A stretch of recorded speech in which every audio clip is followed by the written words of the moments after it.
Finance इतना important क्यों है किसी की जिंदगी के लिए? पैसा बहुत इंपॉर्टेंट है और पैसा ही सबसे ज्यादा इंपॉर्टेंट है। अगर आपके पास पैसा है then cry in a Mercedes, why cry in a 800 car. 3 ऐसी सबसे बड़ी गलतियां जो लोग करते हैं, आपको लगता है कि ये बहुत फाइनेंशियल गलतियां हैं जो किसी को नहीं करनी चाहिए। आज जिसने ये पॉडकास्ट देख लिया, मैं गारंटी से कह रहा हूँ कि उसको कहीं फिर आगे पैसे के लिए तो तकलीफ नहीं होने वाली है। बड़ा पैसा कमाने के लिए बड़ा पैसा लगाना पड़ता है। कौन कौन से ऐसे सेक्टर है टॉप 5 आपके हिसाब से जिसमें इन्वेस्ट करना चाहिए? आप बजाय किसी पर्टिकुलर सेक्टर में पैसा लगाएं, आप देश में पैसा लगाएं। मुकेश अंबानी जी सबसे रिच इसलिए है क्योंकि शेयर मार्केट में अगर किसी को अभी घुसना है तो उसकी परफेक्ट एज क्या होनी चाहिए? जितने लोग क्रिप्टो में काम कर रहे हैं वो पूरी दुनिया का 10% भी नहीं। अगर हम आज इन्वेस्ट करते हैं तो हो सकता है 20-30 साल बाद जो हमारे 5-10 हज़ार है ये करोड़ों बन जाए।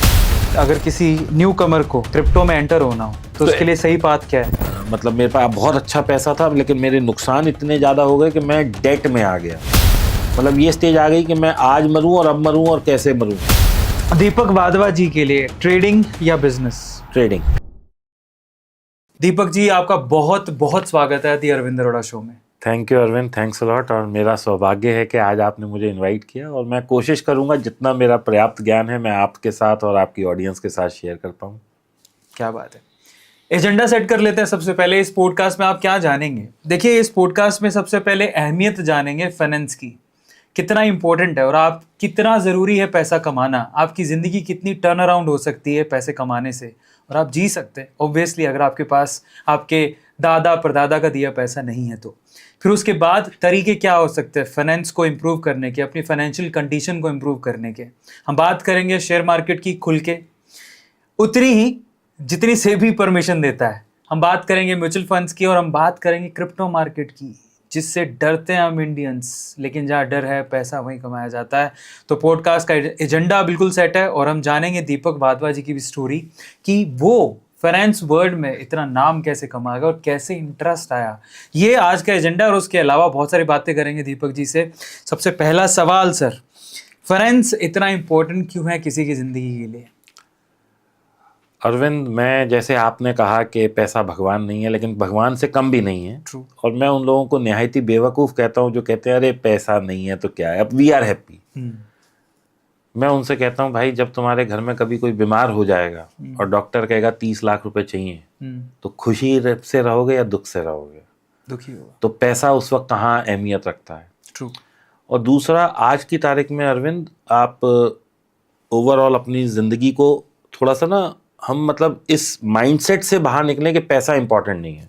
पैसा इंपॉर्टेंट है। आज सुबह एक आदमी 9 बजे जॉब के लिए, 7-8 बजे घर से 9 जॉब के लिए निकलता है, 9 बजे अपने ऑफिस पहुंचता है, 6 बजे तक मेहनत करता है, एक्सटेंडेड आवर्स भी करता है। किसके लिए? क्या मन की खुशी के लिए? ये सब कहने की बातें हैं, वो पैसे के पीछे है। और पैसा आज इतना ज़रूरी है कि अगर आज आदमी बीमार हो जाए तो वो 3 महीने बेड रेस्ट भी नहीं कर सकता, क्योंकि उसकी EMI चल रही है, उसके बच्चों की फीस चल रही है, घर की किस्त चल रही है, गाड़ी की किस्त चल रही है, बीवी के खर्चे चल रहे हैं। तो कहाँ है मन का सुख? करेक्ट। तो पैसा हैज़ बिकम वेरी इंपॉर्टेंट। और मेरे पास तो मतलब यू विल बी, मतलब मैं बताऊं आपको, मेरे पास जो है लोग आते हैं 25,000 कमाने वाले से 25 लाख रुपए महीना कमाने वाला भी। परेशानी और दर्द सबका एक है। जो 25,000 कमा रहा है वो भी अपनी सैलरी का 20% नहीं बचा पा रहा, और जो 25 लाख कमा रहा है वो भी अपनी सैलरी का या अपनी इनकम का 20% हर महीने नहीं बचा पा रहा। क्योंकि 25,000 वाले के खर्चे उस तरह से हैं, जैसे ही वो 25,000 से निकल के 1 लाख के ब्रैकेट में आएगा, वो घर भी ले लेगा, वो EMI पे गाड़ी भी ले लेगा, वो अपना लिविंग स्टैंडर्ड भी बढ़ा देगा, उसकी वाइफ भी 4 किट्टियों में जाने लगेगी। तो this is how we live socially. तो मैं ये नहीं मानता कि पैसा इंपॉर्टेंट नहीं है। पैसा बहुत इंपॉर्टेंट है और पैसा ही सबसे ज्यादा इंपॉर्टेंट है। सेकेंडली, आज आपके ऊपर कोई भी दुख आपदा विपदा आ जाए, आप देखो अगर आपके पास पैसा है तो वो कितनी इजीली आप हैंडल कर सकते हो, और पैसा नहीं है तो कितनी इजीली आप हैंडल कर पाते हो। Correct. So money plays a very important role in our life and money is utmost important in today's world. थोड़ा सा आप समाज में देखो क्या हो रहा है। एक लड़का जो 35-50 हज़ार की जॉब कर रहा है वो भी आज iPhone 17 लेके चल रहा है, चाहे वो किस्त पे लेके चल रहा है। करेक्ट। पैसा इंपॉर्टेंट है ना, क्योंकि उसे समाज को दिखाना है। करेक्ट। वो लड़का बाइक लेगा, 2 लाख की बाइक लेगा, चाहे ईएमआई के कंधे तले, मतलब ईएमआई के बोझ तले कंधे झुक जाएं उसके, लेकिन he has to show the world that okay I am doing good. और मेरा तो साफ कहना है, अगर आपके पास पैसा है then cry in a Mercedes, why cry in a 800 car. Amazing. इसमें यहाँ 2-3 सवाल मेरे उठते हैं, क्योंकि आपको मेरे से ज़्यादा एक्सपीरियंस है, आपने लोगों को देखा है, फाइनेंशियल क्राइसिस भी लोगों के देखे हैं। तो 3 ऐसी सबसे बड़ी गलतियाँ जो लोग करते हैं, आपको लगता है कि ये बहुत फाइनेंशियल गलतियाँ हैं जो किसी को नहीं करनी चाहिए, वो आपने क्या नोटिस की हैं? देखिए, मैं अपनी ज़िंदगी में जो सबसे बड़ी गलती करे बैठा हूँ और मैं किसे खुले बिल्कुल उसमें बताता हूँ जी। कि मेरे पास पैसा भी था जी। मेरे को अकल भी थी जी। ठीक है, बट मुझे लगता था कि मेरा ये जो बिजनेस चल रहा है ये मेरे लिए सुप्रीम है, मैं क्यों इधर उधर पैसा इन्वेस्ट करूं जब मेरे को ये बिजनेस अच्छा पैसा दे रहा है। करेक्ट। मैंने अपना second source of income generate ही नहीं किया। अगर मैं उस वक्त 50,000 रुपए की सिप कर देता, और मेरे पास थे भी, ऐसा नहीं था कि मेरे पास नहीं थे, I belong to a very good family, I was born with a silver spoon, मैं कह सकता हूँ, ठीक है ना। तो मेरे पास नॉलेज भी थी कि म्यूचुअल फंड नाम की कोई चीज़ होती है, स्टॉक मार्केट नाम की कोई चीज़ होती है, इन्वेस्टमेंट नाम की कोई चीज़ होती है, लेकिन हमें क्या लगता था, अरे छोड़ो ना, क्या ज़मीन में पैसा लगाना, क्या इधर लगाना, बिजनेस में लगाते हैं ना, बिजनेस का स्टॉक लेते हैं, यही अपना बढ़ेगा। तो कुल मिला के हम एक, मतलब वो अंग्रेजों की कहावत है ना, never put all your eggs in one basket, तो हमने वो गलती करी। ओके। दूसरी जो सबसे बड़ी गलती लोग करते हैं, वो इंश्योरेंस को अहमियत नहीं देते हैं। अभी हम इस पॉडकास्ट के दौरान आपको बताऊंगा इंश्योरेंस कैसे खर्चा नहीं है, इन्वेस्टमेंट है। Okay. And you will also agree to it, और आपकी ऑडियंस भी जब तक ये पूरा पॉडकास्ट सुनेगी उन्हें ये समझ आ जाएगा कि इंश्योरेंस कितनी ज़रूरी है और इंश्योरेंस के क्या क्या मायने हैं। करेक्ट। एक थोड़ा सा हम अपनी लाइफस्टाइल में क्या चेंजेस कर सकते हैं वो भी मैं आपको बताऊंगा, जिससे कि हम वेल्थ की तरफ बढ़ सकते हैं। और क्या क्या हमारे पास चीज़ें हैंडी होनी चाहिए वो भी बताऊंगा। बढ़िया। तो ये हो गया। तीसरा, आज आप ये मत सोचिए कि मैं 18 साल का हूं, मैं 20 साल का हूं, मैं 26 साल का हूं, अरे अभी क्या मेरे ऊपर लाइबिलिटीज़ हैं, अभी कौन सा मेरी फैमिली, अभी तो पापा बैठे हैं, अभी तो मम्मी कर रही है। करेक्ट। जितना जल्दी इन्वेस्टमेंट शुरू कर देंगे, एज, क्योंकि अभी आपको मैं एक ऐसी कैलकुलेशन दिखाऊंगा अरविंद, कि इन्वेस्टमेंट के लिए पैसा तो मैटर है ही नहीं।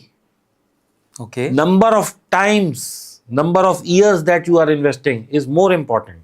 आज जिसने ये पॉडकास्ट देख लिया, मैं गारंटी से कह रहा हूं कि उसको कहीं फिर आगे पैसे के लिए तो तकलीफ नहीं होने वाली है। पहले तो अरविंद मैं आपका ये मिथ तोड़े देता हूं कि बड़ा पैसा कमाने के लिए बड़ा पैसा लगाना पड़ता है। ओके। छोटा पैसा, बड़ा टाइम, 2 चीजें होती हैं इन्वेस्टमेंट में, एक टाइम और एक पैसा। आप कोई भी चार्ट अगर लगाते हैं, जैसे आप चार्ट्स देखते होंगे कि मेरा पैसा, मैंने 1000 रुपये लगाया था, वो ग्रो करके आज 1 लाख हो गया, तो उसमें एक क्या है, टाइम चल रहा है और एक पैसा चल रहा है। तो टाइम आप जितना बढ़ा लेंगे उतना ये पैसा कंपाउंड जल्दी हो जाएगा। बढ़िया। जैसे कि सर ने कहा आपसे कि ये पॉडकास्ट अगर आप देखेंगे तो आपकी फाइनेंशियल नॉलेज बहुत बढ़ेगी और आपको पता लगे आपको क्या करना है। मैं तो कॉपी पेन लेके बैठ गया हूँ, पर क्या आपने लिया है? क्या कॉपी पेन नहीं लेके बैठे हो तो लेके बैठो। ऐसी एजुकेशन पॉडकास्ट आपको देखने को नहीं मिलेगी कहीं और। चलिए तो शुरू करते हैं। सबसे पहले आपने बता ही दिया कि फाइनेंस किस लिए इम्पोर्टेंट है। 2 गलतियां आपने बताई जो लोग जनरली करते हैं। तीसरी ऐसी कोई गलती आपने पॉइंट आउट की है? मैंने बताया ना, अर्ली एज में शुरू नहीं करते। वो सोचते हैं कि अभी 26 का हूँ, अभी 30 का हूँ, अभी क्या ज़रूरत है इन्वेस्टमेंट की या पैसा जोड़ने की। ओके। और वो उड़ाने पे लगे रहते हैं, पार्टी करते हैं। अपने दिल्ली में या बेंगलोर में तो आपने देखा ही है, लोग मतलब वीकेंड आया नहीं और उन्होंने 10-15 हज़ार खर्च किए नहीं। करेक्ट। तो हम अगले सवाल की तरफ चलते हैं। नेक्स्ट क्वेश्चन मेरा ये है, क्योंकि आपको फाइनेंस नॉलेज काफ़ी अच्छी है, काफ़ी टाइम से कर रहे हैं, तो अकॉर्डिंग टू यू कौन कौन से ऐसे सेक्टर है, टॉप 5 आपके हिसाब से, 5वां, चौथा, तीसरा, दूसरा और पहला, जिसमें इन्वेस्ट करना चाहिए लोगों को? अरविंद, मैं ना ये सेक्टोरियल इन्वेस्टमेंट्स नहीं बताता हूँ किसी को। ओके। क्यों नहीं बताता हूँ कि हम थोड़ा सा पीछे चलते हैं। अभी हम 2026 के मुहाने पे हैं बिल्कुल जी। 2025 में फार्मा बहुत अच्छा चल रहा था। ट्रू। FMCG चल रहा था, क्योंकि उस वक्त कोई इंडस्ट्री नहीं चल रही थी, लेकिन आदमी खाना खा रहा था, दवाइयाँ बिक रही थी। तो वो सेक्टर कई सालों बाद एकदम ट्रेंड में आ गया। अब आज के तारीख में फार्मा नहीं इतना अच्छा चल रहा, क्योंकि अब कोई बीमारी नहीं है, कोई मतलब पेंडेमिक टाइप की सिचुएशन नहीं है। जितने रेगुलर लोग बीमार हो रहे हैं दवाई खा रहे हैं, बस वो ग्रोथ उसकी नहीं हो रही उतनी, स्टेगनेंट है या एक मतलब जो ग्रोथ है वो बहुत ही मतलब लीनियर मेथड में हो रही है, कोई भाई मतलब पैराबोलिक ग्रोथ नहीं हो रही। करेक्ट। ऐसे ही 2014 में जब मोदी जी आए तो उन्होंने कहा हम ट्रांसपोर्टेशन को ईज करेंगे, सड़कें बनाएंगे, तो उस टाइम में देखा होगा आपने ट्रांसपोर्टेशन सेक्टर चल गया था। फिर उन्होंने कहा कि हम वो करेंगे, डिफेंस को लाइन अप करेंगे, डिफेंस चल गया। फिर उन्होंने कहा मेक इन इंडिया, तो इंडस्ट्रियल में जो कोर इंडस्ट्री वाले सेक्टर थे वो चल गए। करेक्ट। फिर उन्होंने रेलवे को बीच में प्रोत्साहन दिया, रेलवे चल गया। लेकिन जब एक सेक्टर चल रहा है तो वो उतने मतलब मेलो डाउन हो रहे हैं। ट्रू। तो मेरा कहना ये है कि आप बजाय किसी पर्टिकुलर सेक्टर में पैसा लगाएं, आप देश में पैसा लगाइए। देश में पैसा लगाना जब मैं कहता हूं तो उसके लिए दो कंपोनेंट आते हैं। एक है निफ्टी। निफ्टी का मतलब होता है 50 सबसे best companies of India. Nifty क्या है दोस्तों? एक इंडेक्स है, उसमें 50 बेस्ट कंपनीज हैं, यानी टॉप 50 कंपनीज हैं। करेक्ट। कल को इन टॉप 50 कंपनीज में कोई भी कंपनी अंडर परफॉर्म करेगी और उसका स्टॉक प्राइस यानी मार्केट कैप कम होएगा तो 51 बिल्कुल तैयार खड़ी है अंदर घुसने के लिए। ये वाली कंपनी बाहर, 51 अंदर। अगर फिर कोई होगा तो अब जो 51 बन गई है वो अंदर, कोई बाहर। जैसे कि किसी टाइम में येस बैंक करके एक बैंक है, करेक्ट, वो निफ्टी का हिस्सा था। अनिल अंबानी जी की 5 कंपनियां, 3 कंपनियां निफ्टी का हिस्सा थी। तो लेकिन अगर अंडर परफॉर्मेंस आई तो निफ्टी क्या है, हर 3 महीने 2 महीने जरूरी है तो हर महीने बाहर निकाल देती है कंपनी को, अंदर डाल देती है। तो आपका मतलब क्या है निफ्टी में जब आप इन्वेस्ट करते हैं कि you are always with best 50 companies. उसमें फार्मा भी आ गया, उसमें डिफेंस भी आ गया, उसमें बैंक भी आ गया, उसमें मतलब सब तरीके से आ गया। लेकिन ये क्या है, लार्ज कैप सेगमेंट है, यानी बेस्ट 50। करेक्ट।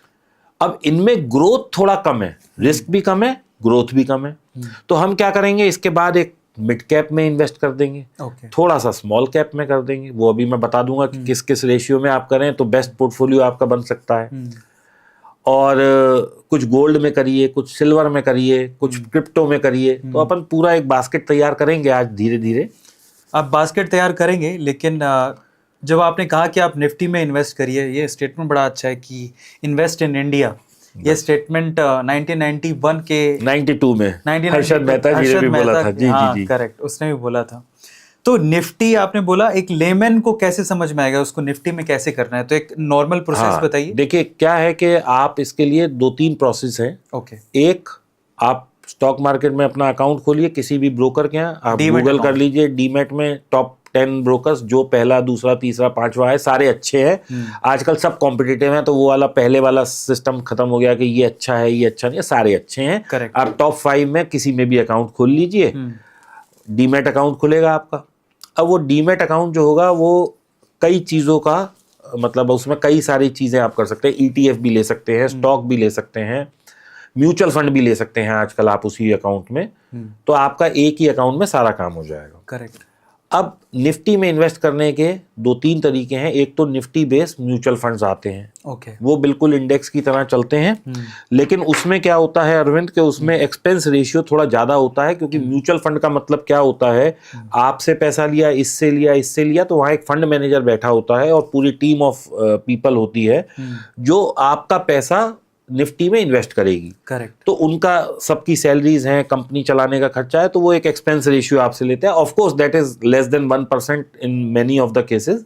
कुछ केसेस में 1.2-1.5% तक भी होता है, लेकिन मोस्ट ऑफ द केसेस 1% से कम होता है। अगर आपको वो भी बचाना है तो आप ETF ले लीजिए। निफ्टी 50 का ETF आता है, बहुत सारी कंपनीज के हैं, तो मैं कोई नाम नहीं लूंगा क्योंकि वो एडवाइजरी ट्रीट हो जाएगी। तो आप निफ्टी 50 ETF करिएगा, 5-10 कंपनियां आ जाएंगी, जिसका AUM सबसे ज्यादा उसमें ले लीजिए, क्योंकि सबने निफ्टी के अगेंस्ट चलना है। They all are backed up by Nifty as a principle. ठीक है, मैं इंटरप्ट करना चाहूंगा आपको। आपने एक वर्ड बोला, एक तो ETF is exchange traded fund. इसमें क्या होता है, अब म्यूचुअल फंड और ETF में फर्क बता देता हूँ। बहुत बढ़िया। ETF एक एक्सचेंज ने बास्केट बना दी है कि भैया निफ्टी में इन्वेस्ट करना है आपने, तो आप ये बास्केट ऑफ स्टॉक्स जो है इसमें अपने आप आ जाएंगे। ठीक है। म्यूचुअल फंड में क्या है, आप अपना पैसा एक म्यूचुअल फंड कंपनी को देते हो और वो इन्वेस्ट करता है। तो अच्छा, अब दोनों में फर्क क्या है? मैं म्यूचुअल फंड ज्यादा प्रेफर करता हूं। क्यों?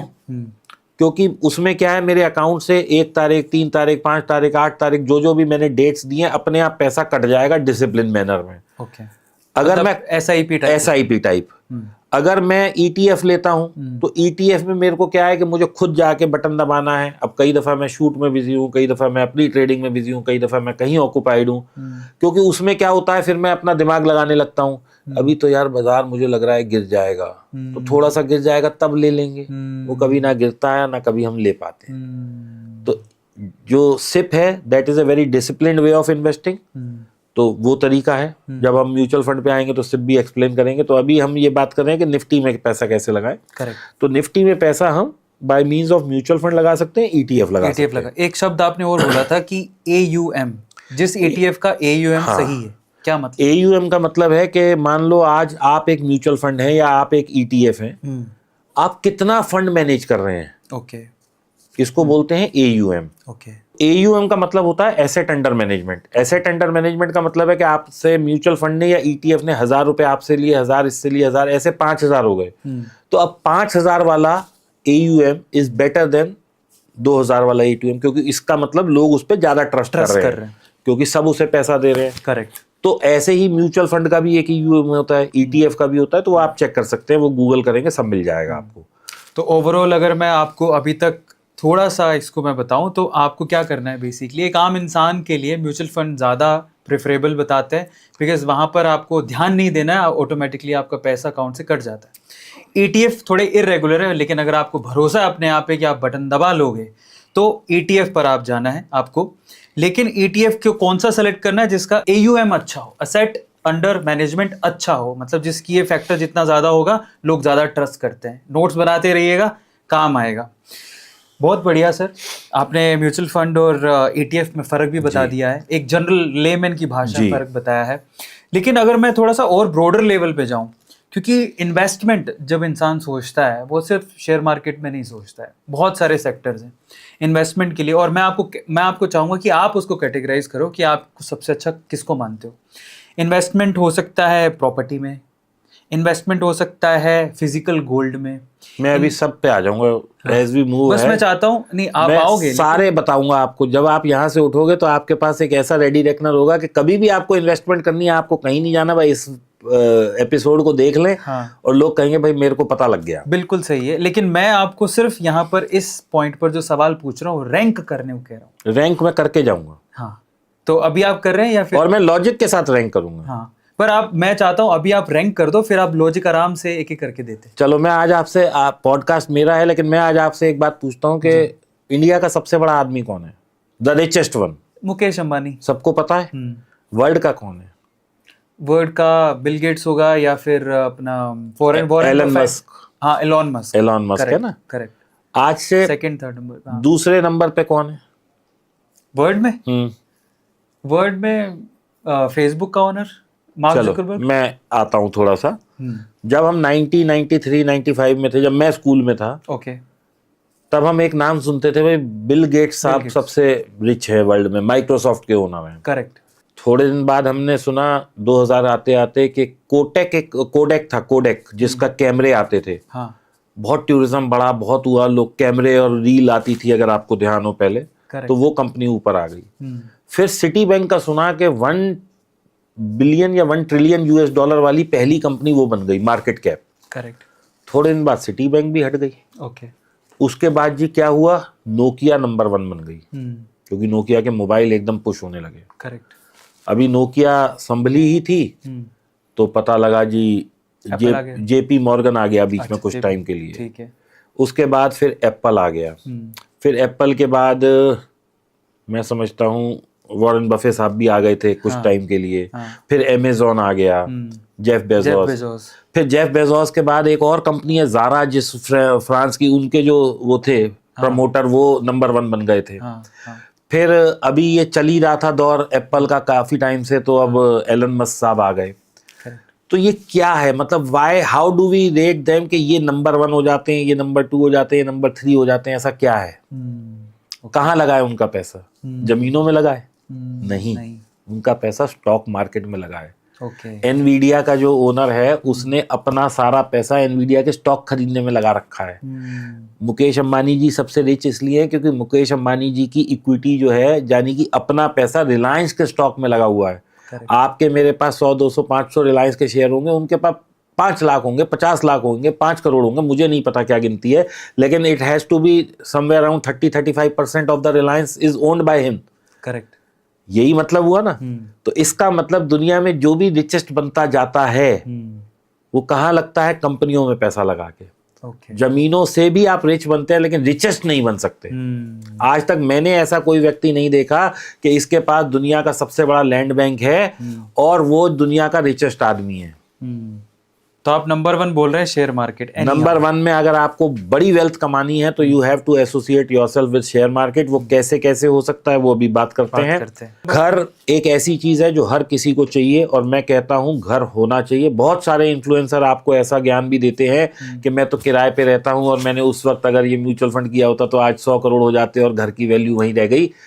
ठीक है, करेक्ट। किस पे निशाना लगा रहे हैं आप? मैं किसी पे निशाना नहीं लगा रहा हूं, मैं सिर्फ ये अपना एक भाव प्रकट कर रहा हूं। ठीक है। मैं आई एम एक्सट्रीमली सॉरी अगर कोई इसे देख रहा है और किसी ने ये बोला है। मैं अपना व्यू पॉइंट दे रहा हूं, मैं गलत भी हो सकता हूं, लेकिन मैं इसके प्रॉज एंड कॉन्स दोनों बताऊंगा। प्लीज बताइए, जरूरी है।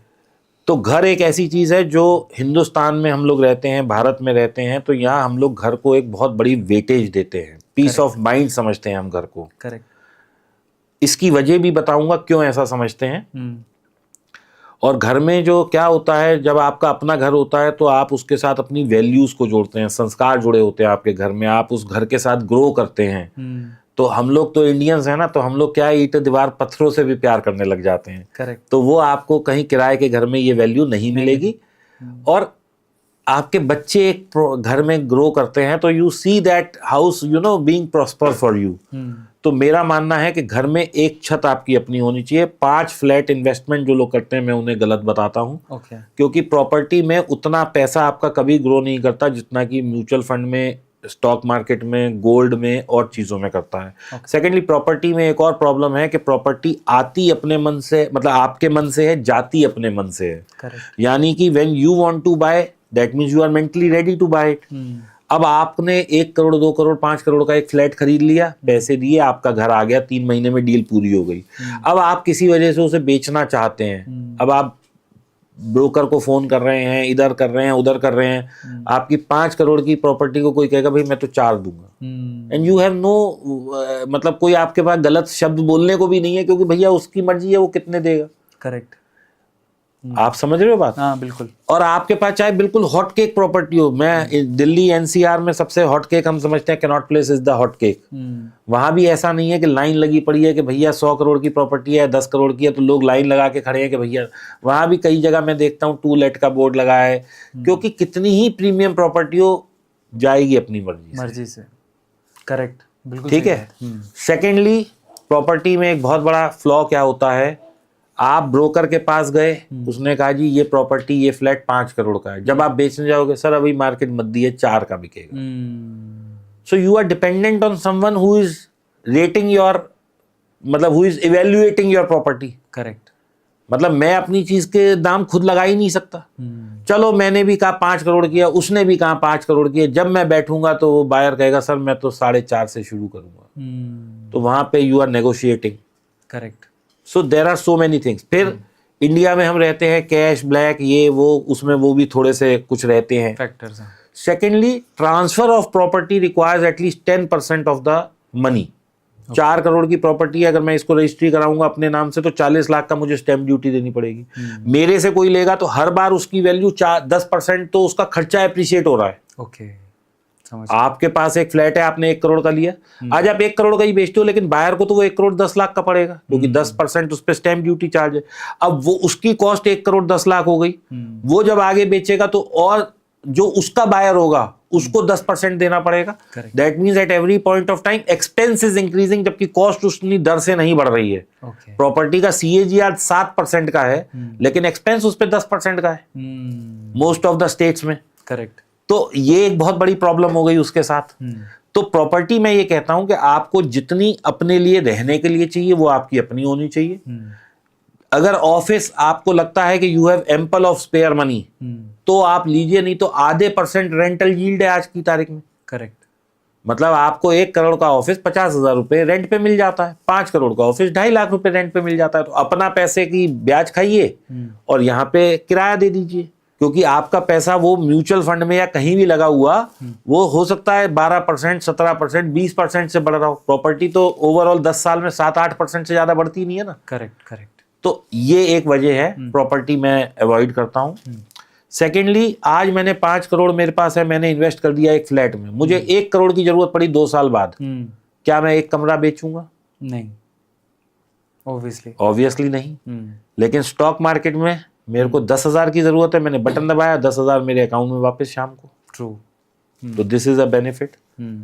सेकेंडली, प्रॉपर्टी में हमें ऐसा लगता है कि रिटर्न बहुत अच्छी है। वो कैसे है कि मेरे बाबा ने 4 लाख का फ्लैट, वो प्लॉट खरीदा था, आज वो 10 करोड़ का है। अगर मैंने 5 साल पहले खरीदा होता तो उसकी रिटर्न क्या उतनी होती ना। प्रॉपर्टी इज अगेन है लॉन्ग टर्म इन्वेस्टमेंट। ट्रू। उसका रिटर्न हमें बहुत बात दिखता है, लेकिन वो कितना ही रिटर्न हो, जब आप उसका कैलकुलेशन करेंगे तो आप देखेंगे एवरेज वो 10-12% से ही बढ़ रही है, इससे ज्यादा दुनिया में कहीं नहीं बढ़ती प्रॉपर्टी। एक और सवाल मेरे दिमाग में था, आपने बहुत अच्छी बात बोली और मैं भी उससे अग्री करता हूँ। बाय द वे, मैंने भी रील्स देखी है यूट्यूब पे जहाँ लोग बोलते हैं कि घर क्या करोगे खरीद के, हाँ। रेंट पे ले लो। मैं उससे अग्री नहीं मैं करता। अभी उस पर भी लॉजिकल रीजन दूंगा आपको, अभी मैं दूंगा उसका रीजन। नहीं, एक लॉजिकल रीजन तो मेरे पास भी है एज अ लेमैन। मुझे आज भी याद है कि शादी के बाद लगभग 12 साल मैं और मेरी पत्नी हम किराए के घर में रहते थे जी। तो चलो, मैं तो काम पे चला जाता था, पर शी इज़ हाउस वाइफ। तो आपको पता नहीं ना कि आपका जो टेनेंट है वो कब आ जाए। यस। कि हाँ जी मैं तो घर देखने आया हूँ। तो वो जो बर्डन है अजीब सा, वियर्ड सा, जिसमें वो सिर पे खड़ा हुआ है, वो इतना वियर्ड था कि मैंने सोच लिया था कि जिस दिन मेरे पास पैसा आएगा पहला काम यही करूंगा, मैं घर खरीदूंगा। यस। तो मुझे लगता है कि वो सुकून है जहाँ भाई छत है, अपनी है, कोई पूछने वाला नहीं। एग्जैक्टली, हम इंडिया में क्या कहते हैं, छत अपनी होनी चाहिए। तो मैं अग्री करता हूँ उस चीज़ से। लेकिन मैं यहाँ से एक और सवाल आपसे पूछना चाहता हूँ फाइनेंशियली, कि कोई इंसान जब इतना सोच लेता है तो उसको घर कैसे खरीदना चाहिए? पूरा लोन पे खरीदना चाहिए, पूरा अपने पास पैसे हो ऐसा खरीदना चाहिए, या फिर कुछ परसेंटेज अपना पैसा दो और कुछ लोन लो? क्या रेकमेंड करते हो आप? देखिए जी, आज की जो नए बच्चे हैं 18, 19, 20 साल की जो नौकरियां कर रहे हैं और वो शुरू के अपने उसमें हैं, वो ईएमआई पर ही लेंगे। मैं एक छोटा सा इंटरव्यू इसलिए कर रहा हूँ क्योंकि बैंक आजकल 90% तक आपको लोन दे देते हैं। जी जी जी। उसके हिसाब से वो आपको as per your capacities and as per your paying capacity and as per your worth, वो बैंक जो भी इवेल्युएट करेगा आप उसको ले लीजिए। मतलब आप 90% जितना आपके पास डाउन पेमेंट है, वो कह रहे हैं 90% हम करेंगे, अगर आपके पास मान लो 20%, 30% अपफ्रंट है, वो दे दीजिए क्योंकि उतनी ईएमआई कम हो जाएगी। ओके, ठीक है ना। ठीक है। अब कुछ लोगों की ये धारणा है कि सर किराए पे हम रहते और किराए वाला, और वो क्या करते हैं, वो आपको एक 25 साल की कैलकुलेशन दिखाते हैं। करेक्ट। कि 25 साल पहले मैंने घर ना लेके ईएमआई वो सिप शुरू की होती तो आज मेरे घर की वैल्यू तो इतनी है, लेकिन मेरे सिप की वैल्यू इतनी हो गई होती। This is what people demonstrate. True. Arvind, मैं भी इस चीज का बहुत अच्छी बात करता हूं कि बहुत अच्छी, बिल्कुल कैलकुलेशन में कहीं गलती नहीं है, दे आर वेरी ट्रू।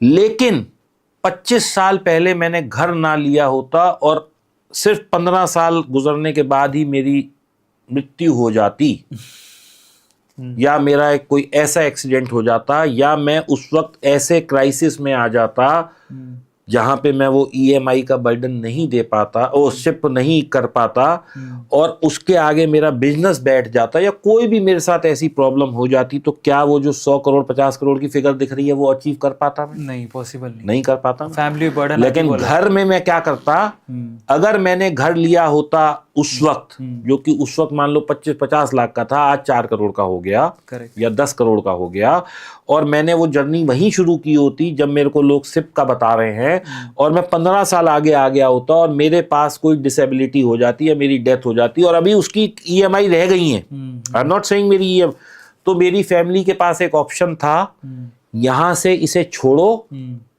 इसे बेच दो, छोटा ले लो जो उतने पैसे में आ जाए। Correct, correct. ठीक है ना। दूसरा, बैंक भी देखता है कि आप किस वजह से डेफर कर रहे हैं, what is the reason. They are also human beings, वो ऐसा बिल्कुल मशीन नहीं है। ठीक है, अगर आपने शुरू में लिया और आप ईएमआई आपकी रेगुलर है तो they will take bitter action, लेकिन 20 साल देने के बाद if you are not able to pay या कुछ है तो दे विल ऑल्सो कंसिडर, क्योंकि उनका भी एक मेजर पोर्शन वो ले चुके हैं। ओके, तो ये चीजें भी बैंक काउंट करता है। बढ़िया। सेकेंडली, आप हर 3 साल बाद you are living a nomadic life. आप आज यहाँ बसते हो, कल कहीं और चले गए। ट्रू। और आपने तो कई पंडितों को भी जानते हो, कई दफा ऐसा भी हो सकता है कि आपको इस घर का वास्तु सूट कर रहा है, अगले का नहीं कर रहा। सही है। फिर क्या होगा? तो there are so many mental tensions. आप अपने घर में रहते हैं तो वो बहुत अच्छा रहता है। तो मेरा कहना ये है कि प्रॉपर्टी एक लीजिए अपने रहने के लिए। हाँ, इन्वेस्टमेंट के लिए प्रॉपर्टी मैं नहीं कहता कि आप लीजिए। मतलब आप जैसे कई लड़के आज की तारीख में मैं देखता हूँ, मेरे बच्चों के भी फ्रेंड्स हैं कि एक में तो हम रह रहे हैं, एक में हम रेंटल यील्ड के लिए ले रहे हैं 20-25 साल में नहीं भाई, ये this is not a good way. इससे बेटर है कि अगर आप if you are capable of paying that EMI तो बेटर है आप उसकी सिप कर दें। ऐसे मेरे दिमाग में एक और सवाल आया है कि ऑब्वियसली घर आपको लेना चाहिए, मेरा ऐसा मानना है। सर भी यही कह रहे हैं कि एक घर तो आपको खुद का होना चाहिए। अब आते हैं हम लोग एक्सपेंसिव कार, सिर्फ कार नहीं, एक्सपेंसिव कार जिसमें BMW आती है, मर्सिडीज आती है, रेंज रोवर आती है। मोस्ट एक्सपेंसिव तो अलग बात है, एक्सपेंसिव कार्स की बात कर रहा हूँ। उसको मतलब मिड साइज एक्सपेंसिव कह सकते हो। एग्जैक्टली इंडिया के लिए तो यही एक्सपेंसिव है हाल फिलहाल, क्योंकि Maruti this is aspirational car भाई। आज हर किसी का सपना है मर्सिडीज लेना, BMW लेना है, ऑडी लेना। मैं रॉल्स रॉय की बात नहीं करता, लेकिन ये कार्स भी कितने लोगों के पास हैं। करेक्ट। तो मेरा सवाल आपसे ये है कि जो लोग घर को प्रेफर नहीं करते, रेंट पे रहना पसंद करते हैं, ऑब्वियसली वो मर्सिडीज और BMW को खरीदने को भी प्रेफर नहीं करेंगे। मैंने देखा है कि आपके पास भी, मैं भी एक ओन करता हूँ एक एक्सपेंसिव कार, आप भी एक एक्सपेंसिव कार ओन करते हैं। आप उसको लायबिलिटी मानते हैं, असेट मानते हैं, या फिर शौकिया तौर पे लिया? आदमी पैसा किस लिए कमाता है? वो सिर्फ जोड़ने के लिए नहीं कमाता, उसको एंजॉय करना है, लग्जरीज को भी एंजॉय करना आदमी का एक वो है, मतलब हक है। ठीक है ना? अगर आपके पास पैसा है और आप खर्च कर रहे हैं, मैं उसको बुराई नहीं मानता। करेक्ट। आज आप 3-5 लाख कमा रहे हैं, आप घर की भी ईएमआई दे रहे हैं, आप एक बच्चों के लिए फ्यूचर के सेव भी कर रहे हैं, और फिर आपके पास लगता है कि मैं लाख रुपए की ईएमआई से कार भी अच्छी ले सकता हूँ, ठीक है, तो आप ले लीजिए, दैट इज फेयर इनफ। लेकिन आप सिर्फ गाड़ी इसलिए ले रहे हैं कि मुझे दुनिया को दिखाना है, या आप एक्सपेंसिव फोन इसलिए ले रहे हैं कि मुझे दुनिया को दिखाना है, आपकी हैसियत नहीं है, आपका जो वो सोशल नहीं, मैं कहूँगा आपका इनकम स्टेटस आपको अलाउ नहीं करता कि आप जो है 10-15 हज़ार, 20 हज़ार, 25 हज़ार से ज़्यादा का मोबाइल लें और आप 1.5 लाख का ले रहे हैं, या आपको होंडा सिटी लेनी चाहिए और आप मर्सिडीज ले रहे हैं, that is a crime. Correct.